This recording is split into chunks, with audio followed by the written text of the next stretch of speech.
বীর্য রক্ষা করলেই কি আপনাদের চেহারা চমকাবে? আমরা যারা মনে করি যে ক্যালেন্ডারে দিন গুনে 30 দিন, 90 দিন বা 6 মাস যদি আমরা বীর্যকে আটকে রাখলেই আমাদের চেহারা সুন্দর হবে বা অলৌকিক কিছু আমাদের জীবনে ঘটে যাবে, তারা আসলে মস্ত বড় একটা ভুলের মধ্যে আছো বন্ধু।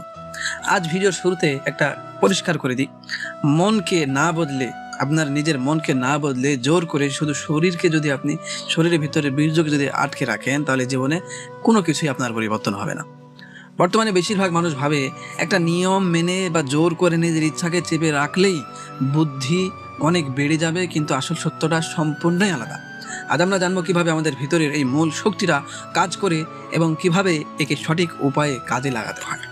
অনেকে ভাবে বীর্য হয়তো শরীরের কোনো বিশেষ রগ দিয়ে সোজা হেঁটে হেঁটে মাথায় গিয়ে পৌঁছায়। আসলে এই কথাটি প্রাচীনকালের বোঝানোর সুবিধার্থে একটা উদাহরণ হিসেবে বলা হয়েছিল।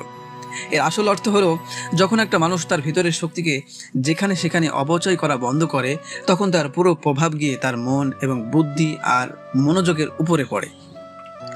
একটা উদাহরণ দিয়ে আপনাদেরকে একটা জিনিস বোঝায়। প্রকৃতির দিকে একটা খেয়াল করে দেখেন, সবচেয়ে বড় উদাহরণ আমরা দেখতে পাবো। একটা সাধারণ বীজ যখন মাটিতে পড়ে থাকে, তার শক্তি কোনো কাজে আসছে না, পড়ে আছে জাস্ট, তখন তার ভিতরে সমস্ত শক্তি কিন্তু মাটির নিচেই লুকিয়ে থাকে। মাটির নিচে যতক্ষণ পর্যন্ত বীজটা না পৌঁছাবে, ততক্ষণ পর্যন্ত কি সেই শক্তি কোনো কাজে আসবে না। সেই বীজটি যদি প্রতিদিন নিজের শক্তি চারপাশের মাটিতে এমনি এমনি ছড়িয়ে দেয়, তবে সে কোনোদিনই কিন্তু বড় গাছ হতে পারবে না। কিন্তু বীজটি যখন নিজের ভিতরে সমস্ত শক্তিকে এক জায়গায় ধরে রাখে, তখনই কিন্তু সেই মাটির নিচে যখন চলে যায়, তখন মাটির নিচ থেকে ফুঁড়ে জন্ম নেয় একটা বিশাল গাছ। মানুষের ভিতরের শক্তিও ঠিক এই বীজের মতো। সঠিক জায়গায় আপনাকে যেতে হবে, সঠিক কাজটা আপনাকে করতে হবে, তবেই আপনি একটা বিশাল শক্তিশালী এবং আপনার চেহারা সুন্দর হবে, আপনার ব্রেন বুদ্ধি সব কিছু সুন্দর হবে। আমাদের ভিতরের এই এনার্জি বা এই শক্তি সবসময় একটাই থাকে, তফাৎ শুধু এর দিকে ডিরেকশন তৈরি করা। এই শক্তি নিচের দিকে নামতে থাকে, তবে মানুষ কেবল শারীরিক সুখ আর কামনার দাস হয়ে কিন্তু বেঁচে থাকবে। আর এই শক্তি যদি আপনার সচেতনার মাধ্যমে আপনি যদি উপরের দিকে ওঠাতে শুরু করেন, তবে মানুষের বুদ্ধি হবে ধারালো, চেহারায় আসবে এক অদ্ভুত উজ্জ্বলতা, আর মনে জন্ম নেবে এক গভীর একাগ্রতা। আপনার ভিতরে ধৈর্য জন্ম নেবে, আপনার ভিতরে বিশাল একটা শক্তি আপনি নিজেই অনুভব করতে পারবেন। আপনি ধীরে ধীরে দেখবেন যে আপনার শরীরের রোগ কমে গেছে, আপনার শরীরের গ্যাস কমে গেছে, আপনার শরীরের একটা অন্যরকম শক্তি চলে আসবে, আপনি সেটা নিজেই অনুভব করতে পারবেন। কিন্তু এই শক্তিটা আপনাকে ডিরেকশন দিতে হবে। আপনি যদি বাহ্যিকভাবে শারীরিক আপনি সব কিছু বন্ধ করে দিয়েছেন, কিন্তু আপনার মনের উপর প্রচণ্ড প্রেশার পড়ছে, চাপ পড়ছে, এতে আপনার শরীরে ক্ষতি হবে। যখনই আপনার মনকে আপনি নিয়ন্ত্রণ করতে পারবেন এবং আপনার সেই শক্তিকে ডিরেকশন দিতে পারবেন।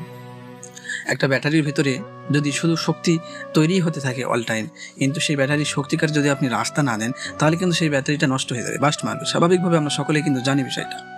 ঠিক সেরকমভাবে আপনার শরীরের ভিতরে যে শক্তি বা এনার্জি তৈরি হচ্ছে, সেটাকে আপনাকে রাস্তা দিতে হবে। আপনি জোর করে 90 দিন, 60 দিন, 6 মাস ধরে রাখলেই আপনার সেই শক্তি আপনাকে উপকার করা তো দূরের কথা, আপনার আরও ক্ষতি করে ফেলবে। তাহলে আপনার এই শক্তিকে ধ্যানের মাধ্যমে, মেডিটেশনের মাধ্যমে এই শক্তিকে আপনার মাথা দিয়ে উপরে তোলার চেষ্টা করতে হবে। এটা একটা এনার্জি ফিল্ড যেটা আপনার উপরে উঠবে। আমরা অনেকে মনে করি যে আমাদের বীর্য মনে হয় উপরে উঠে যায়, আসলে এই কথাটা ভুল। আসলে বীর্যের শক্তিটা আপনার উপরে উঠতে থাকবে, তার ভিতরে যে একটা এনার্জি আছে, শক্তি আছে, অরা আছে, ওইটা উপরে উঠতে থাকবে। তখনই আপনার পরিবর্তন আপনি নিজেই দেখতে পাবেন। আপনার শরীরের, আপনার মনের, আপনার চেহারার, আপনি যেটা চাচ্ছেন সব কিছুর ভিতরে একটা জাদু আপনি দেখতে পাবেন। এখানে আমাদের একটা দারুণ গল্প আপনাদেরকে শোনাই। এক রাজ্যে একটা মস্ত বড় ভাস্কর্য ছিলেন, তিনি মূর্তি তৈরি করতেন, একদম হুবহুব অনেক সুন্দর মূর্তি তৈরি হতো। তার যুবক তাকে জিজ্ঞাসা করলো, আপনি এত সুন্দর মূর্তি কিভাবে তৈরি করেন? তো বলতেছে, আমি মূর্তি তৈরি করি, আমার হাতুড়ির ভিতরে বা ছানুর ভিতরে কোনো জাদু নেই, জাদু আমার চোখের ভিতরে। আমি যখনই কোনো পাথরকে দেখি, তার ভিতরের আসল চেহারাটাকে আমি দেখতে পাই। শুধু আমার হাতুড়ি আর ছেনি দিয়ে আমি বাইরের আবর্জনাগুলোকে সরিয়ে দিই, তাহলে সেই সুন্দর মূর্তিটা বের হয়ে আসে। ঠিক সেরকমভাবে আমাদের জীবনেও কিন্তু ঠিক একই রকম।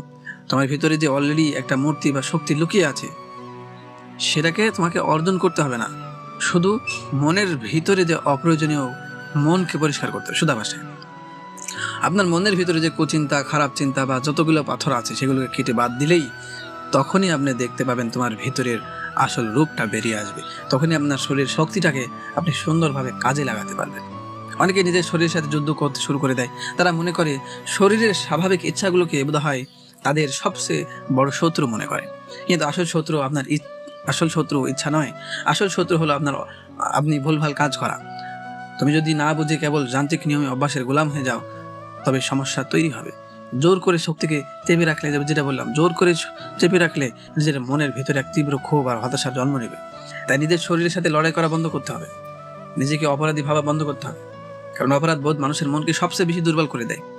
যে মানুষটা সারাক্ষণ নিজেকে অপরাধ বোধে ভোগে, মানসিক রোগে ভোগে, হ্যাঁ, সে কিন্তু সবসময় নিচের দিকেই নামতে থাকবে। আর যে মানুষটা নিজের শান্ত ভাব গ্রহণ করে এবং নিজের ভুলগুলো বুঝতে পারে, সে আস্তে আস্তে নিজের ভিতরে শক্তিশালী হয়ে উঠবে। আজকের দিনে মানুষ সারাক্ষণ এক চরম উত্তেজনা এবং অস্থিরতার মধ্যে দিয়ে কাটাচ্ছে। হাতের মোবাইল ফোন সারাক্ষণ চলতে থাকে, ভিডিও, অন্তহীন তুলনার, ভবিষ্যতের ভয়, এই সব কিছু মিলে মানুষের মনকে একদম বিক্ষিপ্ত করে রেখেছে। শক্তি চারিদিকে ছড়িয়ে ছিটিয়ে যাচ্ছে বলেই কোনো কাজে মনোযোগ বসছে না। আমরা মোবাইলের দিকে শক্তি দিয়ে দিচ্ছি, টেলিফোনের দিকে শক্তি দিয়ে দিচ্ছি, চারিদিকে শক্তি আমরা ছিটিয়ে বেড়াচ্ছি। এই শক্তিকে একদিকে ডিরেকশন করতে হবে আমাদেরকে। অথচ তোমরা যদি দিনের মধ্যে কিছুটা সময় একটু নিরিবিলি বসতে পারো, নিজের শ্বাস প্রশ্বাসের গতিকে খেয়াল করতে পারো, তবে দেখবে তোমার মনের ভিতরের অস্থিরতা ম্যাজিকের মতো শান্ত হতে শুরু করেছে। এটা পরিবর্তন কিন্তু এক রাতে হবে না, একদিনে আসবে না। ঠিক যেমন ভোরের সূর্য ওঠার আগে রাতের অন্ধকার হুট করে কেটে যায় না, ধীরে ধীরে আলো ফুটতে শুরু করে, ঠিক তেমনি তোমার ভিতরে শক্তি রূপান্তরও হবে একদম ধীরে ধীরে এক গভীর শৃঙ্খলার মাধ্যমে। ভিডিওর এই পর্যায়ে তোমাদের আরো একটি প্রাকৃতিক উদাহরণ দিই। বর্ষাকালের নদীকে তোমরা নিশ্চয়ই দেখেছো, যখন নদীতে বাঁধ থাকে না, তখন তার জল চারিদিকে লোকালয় ঢুকে পড়ে, বন্যা তৈরি করে, ফসলের ক্ষতি করে। অর্থাৎ শক্তি যখন নিয়মহীনভাবে চারিদিকে ছড়ায়, তখন তা কেবল ধ্বংসই ডেকে আনে। কিন্তু সেই শক্তি নদীর বুকেই যখন একটা সুন্দর বাঁধ দেওয়া হয় এবং জলকে একটা নির্দিষ্ট চ্যানেলের মধ্যে দিয়ে প্রবাহিত করা হয়, তখন সেই জল দিয়েই তৈরি হয় বিদ্যুৎ, যা হাজার হাজার ঘরকে আলোকিত করে। মানুষের মনের শক্তি আর শরীরের বীর্য শক্তিও ঠিক এরকম। একে যদি কোনো নিয়ম ছাড়া, সচেতনতা ছাড়া যেখানে সেখানে বইয়ে দাও, তবে তা তোমার মন আর শরীরকে ভিতর থেকে খাক করে দেবে, একদম শেষ করে দেবে। আর যদি একে ধ্যানের মাধ্যমে, শৃঙ্খলা জীবনযাপনের মাধ্যমে একটা সঠিক দিক দিতে পারো, তবে এই শক্তি তোমার সৃজনশীলতা হয়ে উঠবে, তোমার বাচন ভঙ্গিতে এক অদ্ভুত ক্ষমতা এনে দিবে। যাদের মন শান্ত আর স্থির, তাদের উপস্থিতি অন্যরকম হয়। তারা হয়তো খুব বেশি কথা বলে না, কিন্তু তাদের পাশে বসলে এক গভীর শক্তির অস্তিত্ব টের পাওয়া যায়। কারণ তাদের মনের শক্তি চারিদিকে চঞ্চল হয়ে ঘুরে বেড়ায় না, এক জায়গায় কেন্দ্রবিন্দুতে স্থির থাকে। তাই ক্যালেন্ডারের পাতা উল্টে দিন গুনার এই অর্থহীন খেলাটা এবার বন্ধ করো। আসল প্রশ্ন এটা নয় যে কতদিন তোমার শক্তি মাথায় পৌঁছাবে, আসল প্রশ্ন হলো তুমি প্রতিটা মুহূর্ত কতটা সচেতনভাবে বাঁচছ। যখন জীবনে ধ্যান, নীরবতার গভীর আত্মবুদ্ধি আসতে শুরু করবে, তখন তোমার শক্তি এমনিই ঊর্ধ্বমুখী হবে। তখন তুমি আর ছোটখাটো বিষয়ে সহজে উত্তেজিত হবে না, তোমার ভয় কমতে শুরু করবে এবং তুমি এক পরম শান্তির খোঁজ পাবে। ভিডিওর একদম শেষে এসে তোমাদের আর একটা শেষ গল্প বলতে চাই, যা তোমাদের চোখ পুরোপুরি খুলে দেবে। এক বনে এক চন্দন গাছ ছিল, সেই সুগন্ধ চারপাশে বাতাসে সবসময় মুখরিত থাকতো। কিন্তু সেই চন্দন গাছের ঠিক নিচেই এক বিষাক্ত সাপ বেঁধেছিল। তো সাপটি সারাক্ষণ এই গাছের গায়ে পেঁচিয়ে থাকতো আর ভাবতো এই চন্দন গাছের সমস্ত সুগন্ধ বোধ হয় আমারই কারণে। সে অহংকার করতো এবং গাছের কাছে আসা অন্য পাখিদের তাড়িয়ে দিত। কিন্তু একদিন এক কাঠুরে এসে যখন চন্দন গাছের একটা ডাল কাটলো, তখন দেখা গেল চন্দনের ভিতরের কাঠ থেকে যে সুগন্ধ বের হচ্ছে, সাপের বিষের সাথে তার কোনো সম্পর্কই নেই। সাপটি শুধু বাইরে থেকে জড়িয়েছিল, ভিতরের আসল সুগন্ধের রহস্য সে কোনোদিন জানতেই পারেনি। এই গল্পের চন্দন গাছটি হলো তোমাদের ভিতরের আসল চেতনা, আর সাপটি হলো তোমার বাইরের কেবল শারীরিক নিয়ম বা অহংকার। আমরা অনেকেই এই সাপের মতো শুধু দিনের হিসাব আর শরীরের বাহ্যিক নিয়মকেই আঁকড়ে ধরে বসে থাকি। ভাবি এতদিন নিয়ম মানলাম, কই অলৌকিক কিছু তো হলো না। আসলে আমরা ভিতরের আসল চন্দনের খোঁজটাই করি না। এই ভিডিও থেকে আজকে আমরা এটাই শিখলাম যে ব্রহ্মচর্য বা শক্তি সঞ্চয় মানে শুধু শরীরকে জোর করে আটকে রাখা নয়। এর আসল শিক্ষা হলো অসচেতনতার ঘুম থেকে জেগে ওঠায়, নিজের মনকে শান্ত করা, প্রতিদিনের জীবনের শৃঙ্খলা আনা এবং ধ্যানের মাধ্যমে নিজের ভিতরের বিক্ষিপ্ত শক্তিকে এক জায়গায় এনে নিজের বুদ্ধি ও চেতনাকে এক নতুন উচ্চতায় নিয়ে যাওয়া। যেদিন তোমরা নিজেদের ভিতরের এই শক্তির মূল রহস্য বুঝতে পারবে, ঠিক সেদিন থেকেই তোমাদের জীবনের এক নতুন এবং সুন্দর অধ্যায় শুরু হবে।